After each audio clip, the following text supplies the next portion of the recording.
ప్రభువైన యేసుక్రీస్తు నామములో మీ అందరికీ వందనాలండి. మనం ఈ సంవత్సరం చివరి ఆదివారం, అంటే దాదాపు ఈ సంవత్సరంలో ఇది ఎన్నో ఆదివారం అండి? కరెక్ట్గా 52వ ఆదివారం.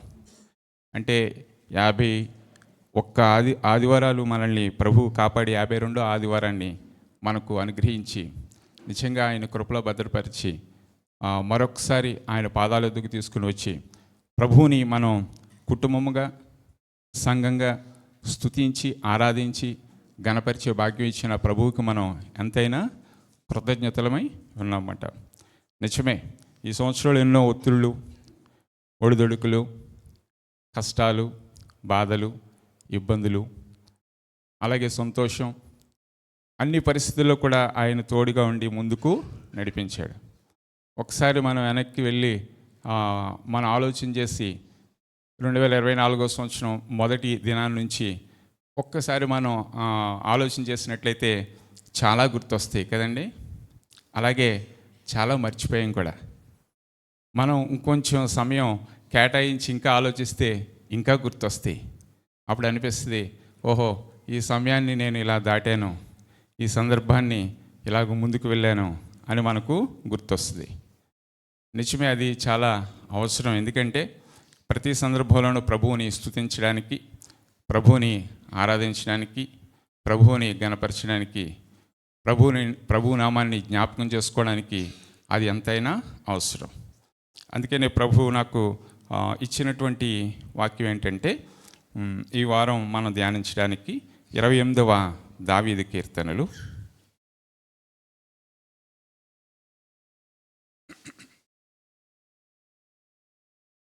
465వ పేజీ.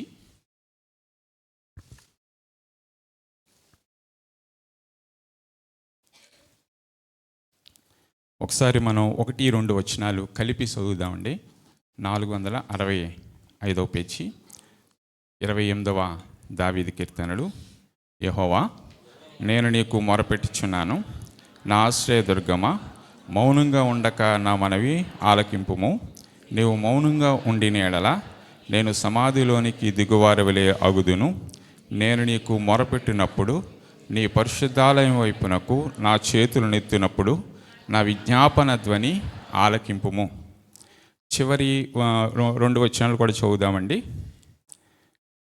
ఒక పని చేద్దాం, 7వ వచనం నుంచి చదువుదామండి. యెహోవా నా ఆశ్రయము, నా కేడెము, నా హృదయము ఆయన యందు నమ్మిక ఉంచెను గనుక నాకు సహాయము కలిగెను. కావున నా హృదయము ప్రహర్షించుచున్నది, కీర్తనలతో నేను ఆయన స్తుతించుచున్నాను. యెహోవా తన జనులకు ఆశ్రయము, ఆయన తన అభిషక్తునికి రక్షణ దుర్గము. నీ జనులను రక్షింపుము, నీ స్వాస్థ్యమును ఆశీర్వదించుము, వారికి కాపరివై నిత్యము వారిని ఉద్ధరించుము.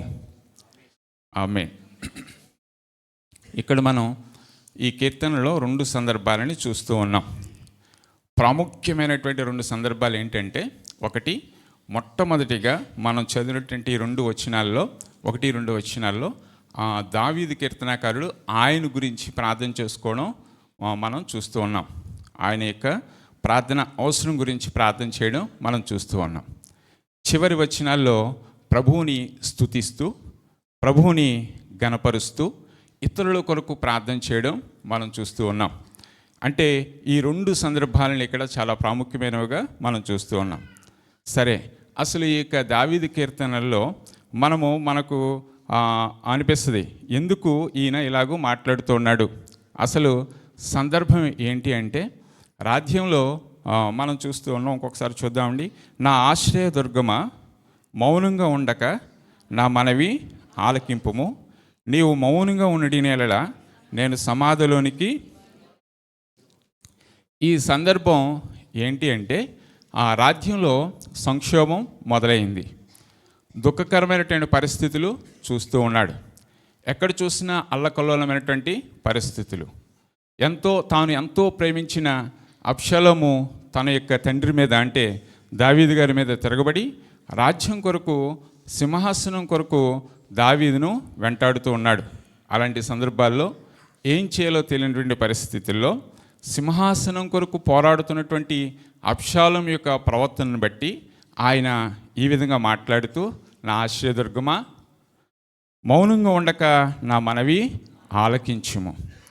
దేవునితో ఆయన మొరపెడుతున్నటువంటి సందర్భాన్ని చూస్తూ ఉన్నాం. ఆయన అక్కడి నుంచి పారిపోతూ తాను ఉన్న పలంగా ఆ యొక్క యెరూషలేము నుండి తాను నివసిస్తున్నటువంటి ఆ స్థలం నుండి పారిపోతూ దేవుణ్ణి అడుగుతూ ఉన్నాడు. ఏమనంటే, నా ఆశ్రయదుర్గము నీవే. నీవు ఒకవేళ మౌనంగా ఉంటే నేనేమైపోతానంటే సమాధిలోనికి వెళ్ళిపోతాను. నువ్వు మౌనంగా ఉండువాడవు కాదు, నా మొరను ఆలకించువాడవు.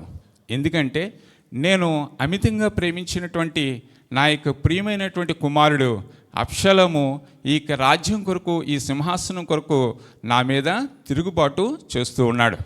తాను తన సైన్యంతో నా మీదకు వస్తూ ఉన్నాడు.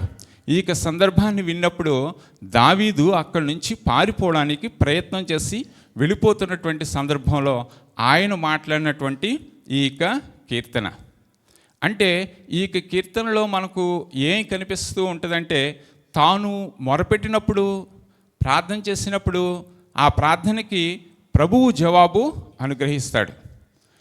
ప్రభువు ఏ పరిస్థితుల్లోనైనా సరే మన యొక్క మొరను వింటాడు. ఆయన సమాధానాన్ని అనుగ్రహిస్తాడు. అదే కాదు, అదే సందర్భంలో ప్రభువు చేసినటువంటి మేలును బట్టి కీర్తనలు పాడుతూ స్తుతులు చెల్లిస్తూ ఆయన్ని ఘనపరిచేటువంటి సందర్భాలు ఇక్కడ కనిపిస్తూ ఉంటాయి.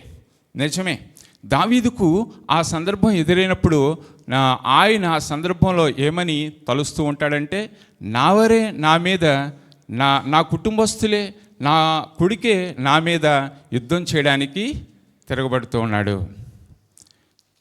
నిజమే, ఎందుకు ఆయన ఇలాగ చేస్తూ ఉన్నాడు? రాజ్యం యొక్క వారసత్వాన్ని పొందుకోవలసిన ఆయన తాను అక్రమముగా ఈ విధంగా ఎందుకు తిరగబడుతున్నాడు అని ఆలోచన చేస్తూ ముందుకు వెళుతూ ఉన్నాడు.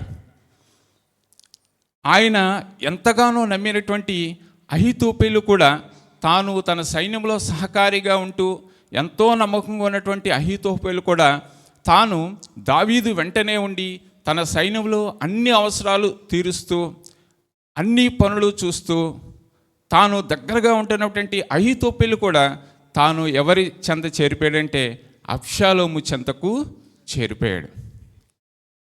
ఆయనకు సలహాలు ఇచ్చేవాడిగా, అబ్షాలోము వెంట నడిచేవాడిగా వెళ్ళిపోయాడు. అలాంటి సందర్భంలో దావీదు ఎంతో దుఃఖంతో ప్రార్థన చేస్తూ ఉన్నాడు. నాని నమ్మిన వారే నన్ను ఏం చేశారు? మోసం చేశారు. నాను నమ్మిన వారే నన్ను విడిచిపెట్టారు. నాకు దూరంగా ఉన్నారు. నన్ను కాని మాటలు ఆడారు. నా మీద అబద్ధ సాక్ష్యం చెప్తూ ఉన్నారు. నా మీద నిందలు మోపుతూ ఉన్నారు అని ఎంతో దుఃఖంతో ప్రార్థన చేస్తూ ఉన్నాడు. అదే మనం చూస్తూ ఉన్నాం. నా ఆశ్రయదుర్గమా, మౌనంగా ఉండక నా మనవి ఆలకించుము. నువ్వు ఒకవేళ మౌనంగా ఉంటే నేనేమైపోతానంటే సమాధిలోనికి దిగువారు వెళ్ళి అయిపోతాను. నా ప్రాణమునకు హాని కలుగుతుంది. కాబట్టి నీవు నాతో మాట్లాడు ప్రభువా, నా మొరను విను ప్రభువా అని ఆయన నిత్యము ప్రార్థన చేయడం మొదలుపెట్టాడు. ఆయన తన సన్నిధిలో మొరపెడుతూ, దేవుడు అన్యాయస్తుడు కాడు, దేవుడు న్యాయవంతుడు, ఆయన నాకు న్యాయం తీర్చగల సమర్థుడు. ప్రభువా, నా ఆర్తధ్వని విను ప్రభువా, నా మనవి ఆలకించు ప్రభువా, నేను నీ సన్నిధిలో వెలుగెత్తి ప్రార్థన చేస్తూ ఉన్నానని దావీదు తన యొక్క ఈ కీర్తనలో ప్రార్థనతో ప్రారంభించిన విధానాన్ని మనం చూస్తూ ఉంటాం. నిజమే, మన జీవితాల్లో కూడా చాలా సందర్భాల్లో ఒడిదుడుకులు వస్తూ ఉంటాయి, ఒత్తిడులు వస్తూ ఉంటాయి, నిందలు మోపబడుతూ ఉంటాయి. మనము మన యొక్క ఆత్మీయ జీవితాన్ని పతనం అయిపోయే పరిస్థితుల్లో ఉంటూ ఉంటాం. అలాంటి సందర్భాల్లో దావీదు వల్లే మనం కూడా ఏం చేయటం నేర్చుకోవాలంటే ప్రార్థన చేయటం నేర్చుకోవాలి. ఆయన మౌనంగా ఉండి ప్రార్థన చేశాడు. మౌనంగా ప్రభువుని అడగడం ప్రారంభించాడు. మౌనంగా ప్రభువుని ప్రాధేయపడడం ప్రారంభించాడు. తన యొక్క పరిస్థితులు చూస్తూ ఉన్నప్పుడు ఆయన అనుకుంటూ ఉన్నాడు, ఇది దేవుని యొక్క చిత్తానుసారము జరగవలసిన పని కదా, ఇది దేవుని యొక్క అనుకూలమైనటువంటి వాతావరణంలో నేను చూస్తున్నటువంటి పరిస్థితులు కదా. నన్ను దేవుడు ఏ స్థితి నుంచి లేపాడు అంటే, గొర్రెలు కాస్తున్నటువంటి నన్ను రాజుగా చేసినప్పుడు ఈ సింహాసనాన్ని అధిష్ఠించడానికి మరొకరికి అవకాశం లేదు. ఇది దేవుని చిత్తానుసారంగా జరగవలసినటువంటి ప్రక్రియ. ఎందుకంటే ఆయన తర్వాత రాజు కావలసిన ఆయన, సింహాసనం అధిరోహించవలసిన ఆయన ప్రభువైన యేసుక్రీస్తు. ఈ సింహాసనం ఎక్కడికి పోదు. ఎందుకంటే ఇది ఇలాగూ జరగవలసినది. నా తర్వాత సింహాసనాన్ని అధిరోహించవలసిన ఆయన, రాజ్యాన్ని పరిపాలించవలసిన ఆయన యేసుక్రీస్తు వారు. కాబట్టి నా కుమారునికి ఎందుకు ఈ సింహాసనం వెళ్తుంది అనేటువంటి దృఢ నిశ్చయంతో ఆయన ప్రార్థన చేస్తూ ఉన్నాడు. ఆయన ఆ ఇశ్రాయేలీయులకు తోడుగున్నటువంటి దేవుడు నాకు కూడా తోడుగా ఉంటాడు అని విశ్వాసంతో ఆయన ప్రార్థన చేస్తున్నాడు. అందుకనే దావీదు గారి యొక్క ప్రార్థనను మనం జ్ఞాపకం చేసుకోవచ్చు. ఏ పరిస్థితుల్లోనైనా చాలిన దేవుడు, ఏ పరిస్థితుల్లోనైనా చాలిన దేవుడు. నిజమే, మనము చాలా సందర్భాల్లో ప్రార్థనతో మన యొక్క పరిస్థితులను దాటవలసిన వారమే ఉంటుండగా మనం అలాంటి సందర్భాలను మనం కోల్పోతూ ఉన్నాం. దావీదుకు మంచి సైన్యం ఉంది. దావీదు తాను విజయం సాధించగల సమర్థుడు. మంచి సైన్యాధిపతి అయినటువంటి యోవాబు ఉన్నాడు ఆయన దగ్గర. ఆయన యుద్ధం ప్రకటిస్తే, ఒకవేళ యుద్ధాన్ని ప్రకటిస్తే, తన కుమారుడు తన మీదకు యుద్ధానికి వచ్చినప్పుడు, సైన్యంతో వచ్చినప్పుడు దావీదు తాను యుద్ధం ప్రకటిస్తే యోవాబు లాంటి యుద్ధ నైపుణ్యం గల మంచి వ్యక్తులు ఉన్నారు. అయితే తాను యుద్ధాన్ని ప్రకటించలేదు. ఎందుకంటే అబ్షాలోము నా ప్రియమైన కుమారుడు తిరగబడినప్పటికీ కూడా ఆయన యుద్ధాన్ని ప్రకటించలేదు, కానీ కుమారుణ్ణి ప్రేమించాడు. ఎందుకంటే తనకు తెలియదు, దైవ చిత్తానుసారంగా రాజ్యం యొక్క బాధ్యతలు ప్రభువైన యేసుక్రీస్తుకు వస్తాయి, కానీ ఈయనకు వెళ్ళవు అనేటువంటిది గ్రహించలేకపోతూ ఉన్నాడు అని ఆయన ఆలోచన చేస్తూ ఉన్నాడు. కానీ తన మీదకు ఆయన వెళ్ళడానికి ప్రయత్నం చేయలేదు. ఎందుకు అంటే యేసుక్రీస్తు ప్రభువు నాతో ఉన్నాడు, నాలో ఉన్నాడు, నన్ను నడిపిస్తూ ఉన్నాడు. నేను మౌనంగా ఉండి ప్రార్థన చేసినప్పుడు ఆయన ఏం చేయగలడంటే జవాబు ఇవ్వగలడు అని ఆయనకి తెలుసు. ఆయనకు ఇంకొకటి తెలుసు, నేను ఒకప్పుడు ఎలాంటి పరిస్థితిలో ఉన్నానో ఆ పరిస్థితి నుంచి ఈరోజు ఈ స్థాయికి ప్రభువు తీసుకుని వచ్చాడంటే ఆయనలో సమస్తము గుప్తమై ఉన్నవి అనేటువంటి సందర్భం కూడా ఆయనకు, దావీదు గారికి తెలుసు. అందుకనే ఆయన యుద్ధాన్ని ప్రకటించలేదు. అదే కాదండి, ఆయన పారిపోతూ కనీసం ఆ సందర్భంలో తాను చెప్పులు కూడా వేసుకోవడానికి ఆస్కారం లేనటువంటి పరిస్థితుల్లో పారిపోతూ తాను వెనుదిరిగి మౌనంగా వెనుదిరిగి ప్రార్థన చేస్తూ ఉన్నాడు. ఎందుకంటే ఆయన పారిపోయే సందర్భంలో కూడా, భయపడే సందర్భంలో కూడా, పరిస్థితులు అనుకూలించని సందర్భంలో కూడా, నేరము మోపబడిన సందర్భంలో కూడా ఆయన ఎందుకు వెనుతిరిగి చూస్తూ ఉన్నాడంటే యెరూషలేము వైపు ఆయన కన్నులు ఎత్తుచూ ఉన్నాడు. నేను ఈ పరిస్థితుల్లో కూడా నా యొక్క ప్రభువును నేను మర్చిపోను. ప్రభువు నా మొర వింటాడు. నేను ఆయనకు మొరపెట్టినప్పుడు ఆయన నా మొర విని నాకు జవాబు ఇస్తాడు. నిజమే, చాలా సందర్భాల్లో మనం కూడా పారిపోయేటువంటి పరిస్థితులు ఎదురవచ్చు, దుఃఖకరమైనటువంటి పరిస్థితులు ఎదురవచ్చు, భయాన్ని కలిగించేటువంటి పరిస్థితులు ఎదురవచ్చు. అయితే దావీదు వలె మనము మౌనంగా ఉండి, మనం వెనుకకు తాను ఏ స్థలం నుండి వెళ్ళిపోతూ ఉన్నాడో ఆ స్థలం వైపు నేను ప్రభువుతో కనెక్ట్ అయి ఉన్నాను, ప్రభువుతో ఉన్నాను కాబట్టి నాకు లేమి ఏమీ కలగదు. దావీదు వలె నిశ్చయిత కలిగిన వారంగా మనం ముందుకు వెళ్ళినట్లయితే మనం 2వ వచనంలో చూస్తే, నేను నీకు మొరపెట్టినప్పుడు నీ పరిశుద్ధాలయం వైపునకు నా చేతులు నెత్తినప్పుడు నా విజ్ఞాపన ధ్వని ఏం చేసావు? ఆలకించావు. నేను మొరపెట్టేటువంటి నా మొరను నువ్వు ఆలకించావు. నేను పరిశుద్ధాలయం వైపునకు పారిపోతూ తరుమబడుచు ఉన్నప్పుడు, అలాంటి భయంకర పరిస్థితిలో, దుఃఖ పరిస్థితిలో, నష్ట పరిస్థితుల్లో నేను నీ వైపే చూస్తూ ఉన్నాను. పరిస్థితులు ఎదురైనా సరే నేను నీ వైపే చూస్తూ ఉన్నాను.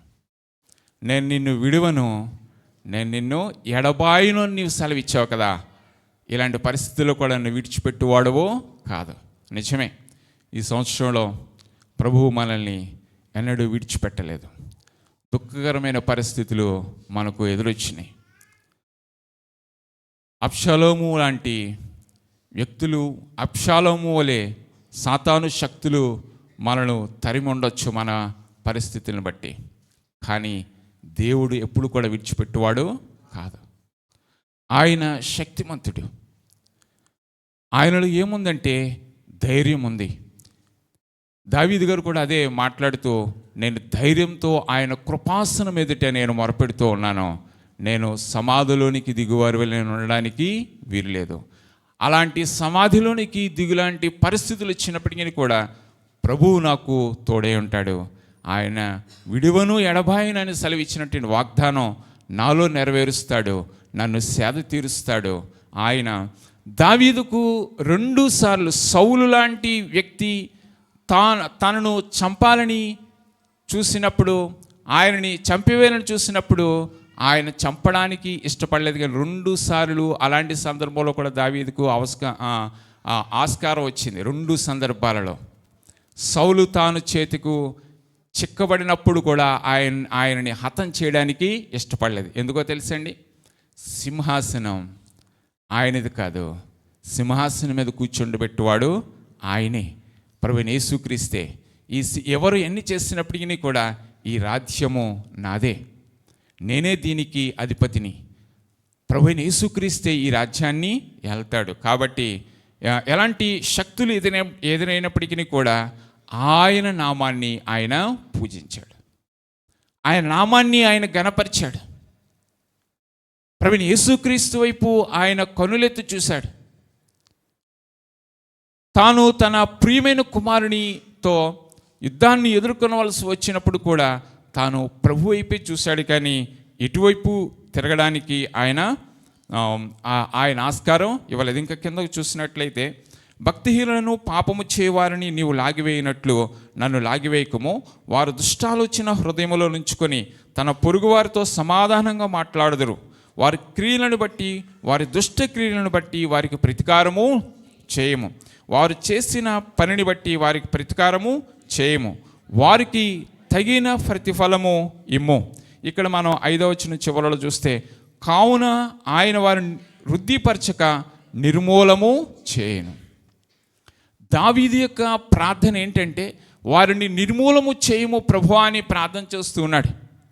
ఎవరిని నిర్మూలం చేయమని ప్రార్థన చేస్తున్నాడంటే, పైన మనము ఎవరైతే దుష్ట కార్యములు నా మీద చేయడానికి ఇష్టపడుతూ ఉన్నారో, ఎవరైతే నా మీద అపకారం చేయడానికి ఇష్టపడుతున్నారో అలాంటి వారిని నిర్మూలము చేయము. ఇక్కడ మనకు డౌట్ రావచ్చు, ఎందుకు దావీదు ప్రేమించి ప్రార్థన చేయాలి కదా, దేవుడే చెప్పాడు కదా, నీకు శత్రువైన వారిని నేను ప్రేమిస్తే వారి మీద నిప్పులు కుప్పలుగా పోస్తానని. కానీ ఎందుకు ఇలా ప్రార్థన చేస్తున్నాడంటే, ఆ దినాలలో పంటికి పన్ను కంటికి కన్ను. కానీ ఈ రోజున ఈ వాక్యం, ఈ లేఖనం ఇక్కడ పనిచేయదు. కానీ ఆ దినాల్లో ఎందుకు ఆయన ప్రార్థన చేశాడు అంటే, ఆయన ప్రార్థనలో అంతరార్థము ఏంటంటే, ప్రభువా వారు చేస్తున్నటువంటి ఈ పనిని బట్టి వారు మార్పు చెంది నిన్ను తెలుసుకోవాలి అని ప్రార్థన చేశాడు. అర్థమైంది అనుకుంటున్నాను. ఆ దినాలలో ఆయన వారు నిర్మూలము చేయము అని ఎందుకు ప్రార్థన చేశాడంటే, అలనాడు ఇశ్రాయేలీయులు వారు దేవునికి విరోధంగా మాట్లాడినప్పుడు, తన యొక్క రాజుకు విరోధంగా మాట్లాడినప్పుడు, దేవునికి విరోధంగా తిరుగుబాటు చేసినప్పుడు ఇశ్రాయేలుని దేవుడు ఏం చేశాడండి? బానిసత్వానికి అప్పగించాడు. అయితే ఆ బానిసత్వంలో వారు మొరపెట్టారు ఏమనంటే, అయా నీవే రాజువు, నీవే మమ్మల్ని నడిపించు, ఎందుకంటే నీ వలన మేము గొప్ప కార్యాలను చూసాం. మోషే నువ్వు గొప్పవాడవు, నువ్వు చెప్తే మేము వినలేదు, నువ్వు నడిపిస్తూ ఉంటే మేము అర్థం చేసుకోలేకపోయాం. దేవుడు మాకేం కావాలితే అవి ఇచ్చాడు. చేదు నీరు అనుకున్నప్పుడు మంచినీటిని దేవుడు పుట్టించాడు. ఆహారం లేదు అనుకున్నప్పుడు దేవుడు ఆహారాన్ని మాకు అనుగ్రహించాడు. నిజమే, దేవుని కార్యాలు మేము చూసాం, కానీ మేమేం చేసాం? తిరుగుబాటు చేసాం. అయా వద్దయా ఈ తిరుగుబాటు స్వభావం నుంచి మమ్మల్ని విడిపించు అన్నప్పుడు దేవుడు మరలా వారిని ఏం చేశాడండి? దర్శించి బానిసత్వం నుండి విడిపించి ఎర్ర సముద్రాన్ని 2 పాయలు చేసి ఆరిన నేలను వారిని నడిపించాడు. ఆ సందర్భంలోనంట ఎర్ర సముద్రం దగ్గర నిలబడి మోషే ప్రార్థన చేస్తూ ఉన్నప్పుడు, మోషే మీద గుణుగుతూ ఉన్నప్పుడు, ఆ సముద్రపు అంచున నిలబడి మోషే ప్రార్థన చేస్తూ ఉన్నప్పుడు, ఎటూ తోచినటువంటి పరిస్థితుల్లో శత్రువులు తరుముకొస్తూ ఉన్నప్పుడు, 6 లక్షల కాల్బలంతో వారు వెంటాడి వస్తూ ఉన్నప్పుడు, మధ్యలో ఉండిపోయినటువంటి ఇశ్రాయేలీయులు ఏం చేయాలో తెలియని పరిస్థితుల్లో ముందుకు వెళ్దామంటే నీరు, వెనక్కి వెళ్దామంటే రౌతులు కాల్బలముతో బీభత్సంగా వస్తున్నటువంటి పరిస్థితిలో అరణ్యములో ఏమి రేగిందండి? ఏమి రేగింది? అరణ్యములో దుమ్ము రేగింది. ఒక్కసారి ఆలోచించండి, మన రోడ్డు మీద వెళ్తూ ఉన్నప్పుడు మన పక్కన లారీ కానీ బస్ కానీ స్పీడ్ మీద వెళ్తే మన కళ్ళల్లో ఏం పడుతుంది?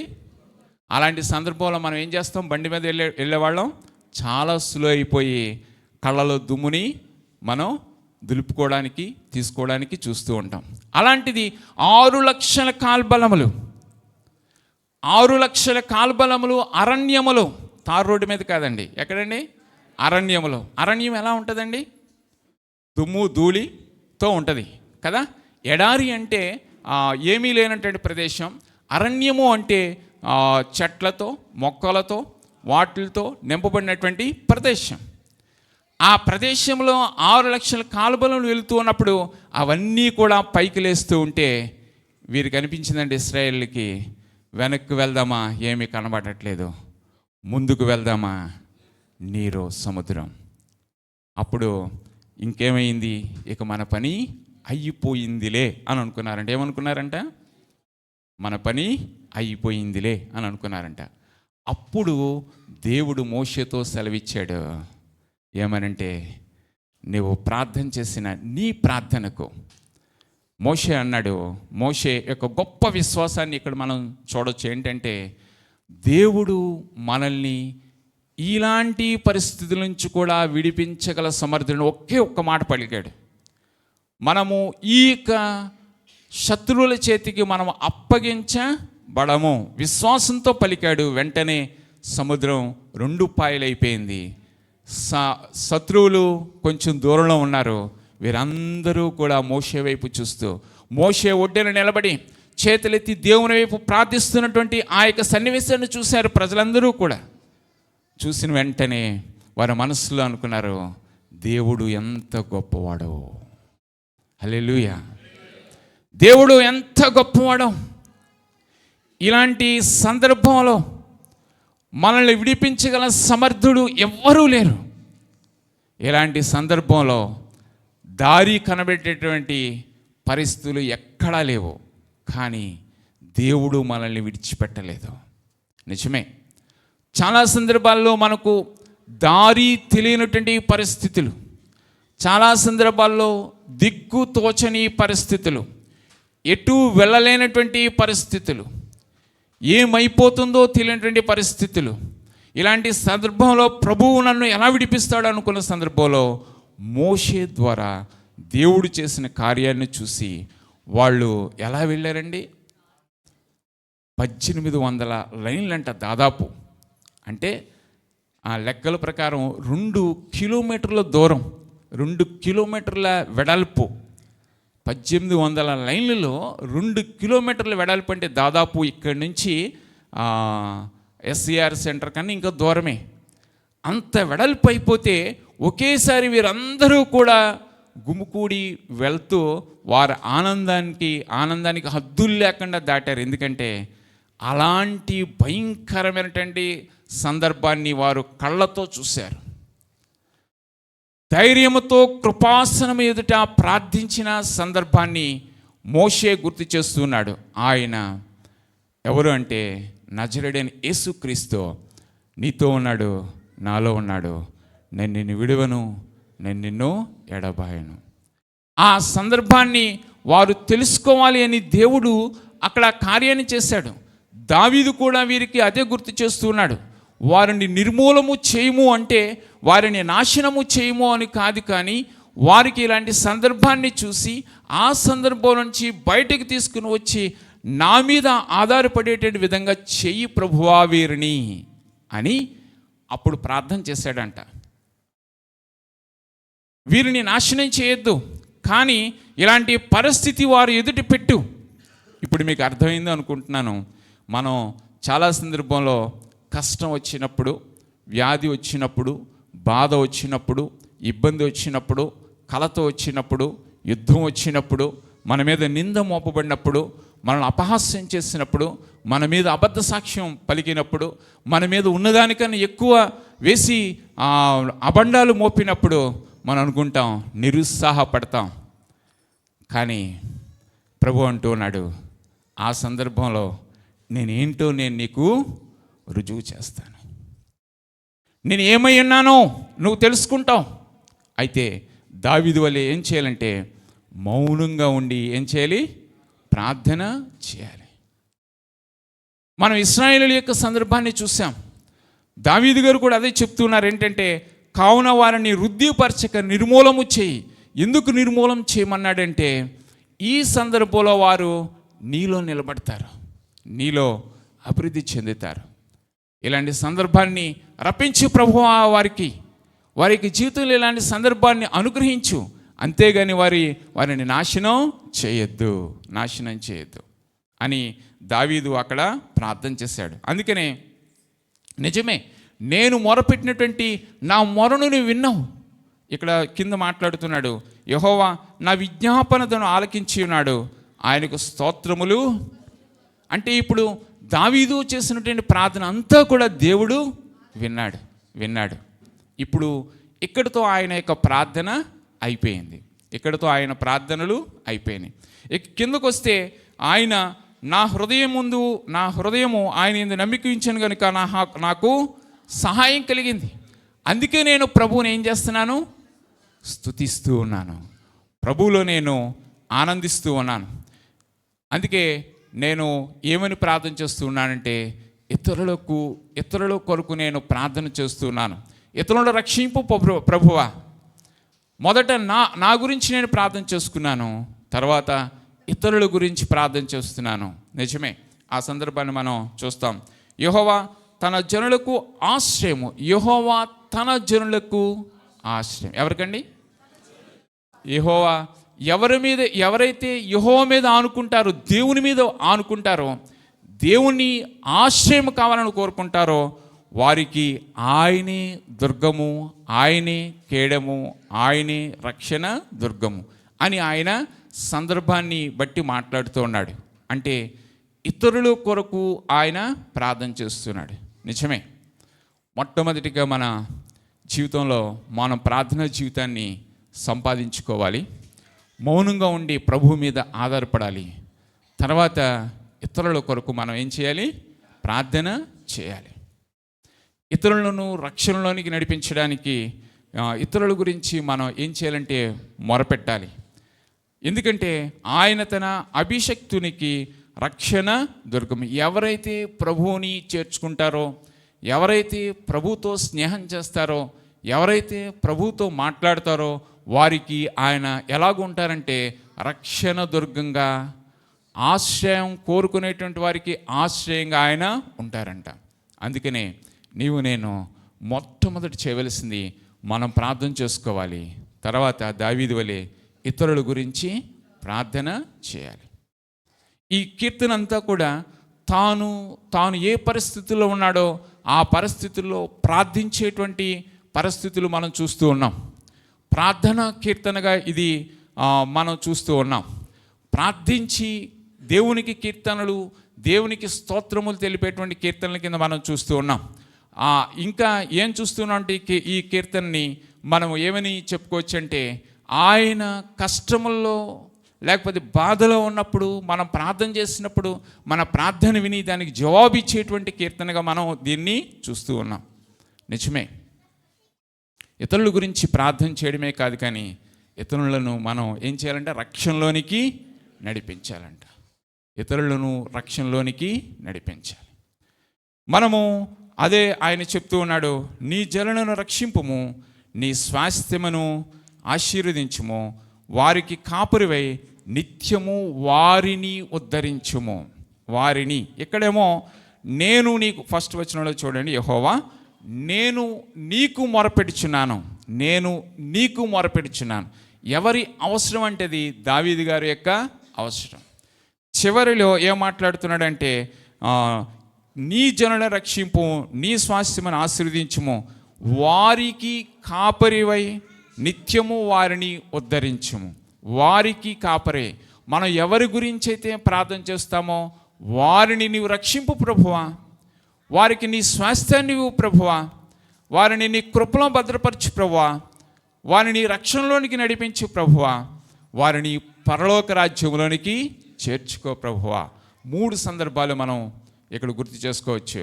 1 ఆయన యొక్క ప్రార్థన, 2 జనుల కొరకు ఇతరుల కొరకు ప్రార్థన, 3 మమ్మల్ని అందరినీ కలిసి ఎక్కడ తీసుకుని వెళ్ళాలి, పరలోక రాజ్యంలో చేర్చు ప్రభువా. మేము మిమ్మల్ని స్తుతిస్తూ ఉన్నాం, అదే మనం చూస్తూ ఉన్నాం పైన. కావున నా హృదయము ప్రహర్షించుచున్నది, కీర్తనలతో నేను ఆయనను స్తుతిస్తూ ఉన్నాను. నేను నిన్ను కీర్తిస్తూ ఉన్నాను, నేను నిన్ను ధ్యానిస్తూ ఉన్నాను, నీ నామమునే కొనియాడుతూ ఉన్నాను, నీలోనే నేను ఆనందిస్తూ ఉన్నాను. అబ్షాలోము తాను తిరుగుబాటు చేసినప్పటికీ కూడా, అబ్షాలోము తన సైన్యంతో వచ్చినప్పుడు తన యొక్క జనులు చెప్తారు ఏమనంటే, ఆయన తోటి ఉన్నవారు చెప్తారు ఏమనంటే, అయ్యా ఎందుకయ్యా ఆయన మీద యుద్ధం ప్రకటిస్తూ ఉన్నావు? ఆయన సామాన్యుడు కాడు, ఆయన సామాన్యుడు కాడు. ఆయన తలుచుకుంటే నీ సైన్యం, నువ్వు ఏమైపోతారంటే ఏమైపోతారు, హతమైపోతారు. ఎందుకు ఆయనతో పెట్టుకుంటూ ఉన్నావు అని ఆ జనులు ఆయనకు సెలవిస్తూ ఉన్నారంట, మాట్లాడుతూ ఉన్నారంట. ఏ సందర్భాన్ని బట్టి వారు మాట్లాడుతున్నారంటే, ఆయన కత్తిని పట్టుకొని, డాలును పట్టుకొని, లేకపోతే యుద్ధ వస్తువులను పట్టుకుని యుద్ధం చేయడు. కానీ ఆయన యుద్ధం ఎలా ఉంటుందంటే, ఒక్కడు మౌనంగా ఉండి యుద్ధం చేస్తాడు. హల్లెలూయా. ఒక్కడు మౌనంగా ఉండి యుద్ధం చేస్తాడు. ఆ సందర్భం ఏంటంటే, ఆయన తన గదిలోనికి వెళ్ళి ప్రభువుతో మాట్లాడతాడు. మౌనంగా కూర్చుని ఆయన ఏం చేస్తాడంటే ప్రార్థన చేస్తాడు. సైన్యాన్ని, తన సైన్యం యుద్ధం చేస్తూ ఉన్నప్పుడు ఆయన తన జనులతో కలిపి యుద్ధరంగంలో ఉండడు, తాను చేయవలసిన పనిని చేస్తాడు. అదే ప్రార్థన అనేటువంటి యుద్ధం. కాబట్టి ఆయనతో నువ్వు తలపడితే ఏమైపోతావంటే హతమైపోతావు. కానీ ఆయనతో పెట్టుకోవద్దు. ఆయన దేవుడు ఆయన్ని గొర్రెల కాపరిగా ఉన్నప్పుడు చిన్న వయసు నుంచి ఆయన ఎలాగూ ఎదిగాడో నువ్వు చూసావు కదా, నీ కళ్ళతో నువ్వు కుమారుడిగా ప్రతిదీ నువ్వు చూసావు కదా.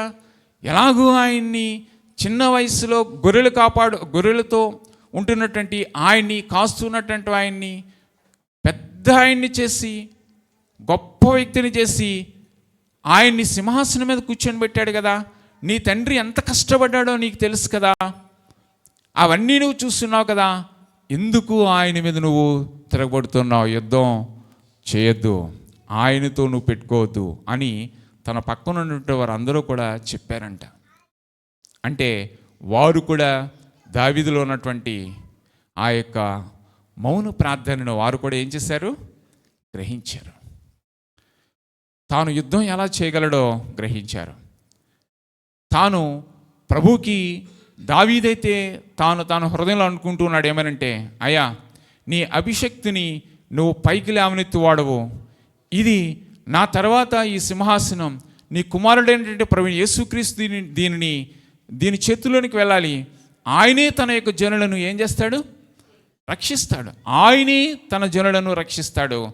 ఆ రక్షణలోనికి తాను తీసుకుని వెళ్ళాలి. కాబట్టి ఇది వాగ్దానపూర్వకంగా జరుగుతుంది. కాబట్టి నా కుమారుడు ఇలాగ చేయట నాకు ఇష్టం లేదు. నా కుమారునికి తన యొక్క కళ్ళు తెరువు ప్రభువా, తన యొక్క మనోనేత్రాలు తెరువు ప్రభువా. ఇది దైవ చిత్తానుసారంగా జరగవలసిన ప్రక్రియ అని ఆయన బహిరంగంగానే మౌనంగా ప్రార్థన చేస్తూ ఉన్నాడు. నిజమే, మనం ఎన్ని అనుకున్నా, ఎన్ని ఆలోచన చేసినా ప్రభువు మన పట్ల తాను చేయనుద్దేశించిన కార్యములు ఎప్పటికీ చేయకుండా ఉండువాడు కాడు.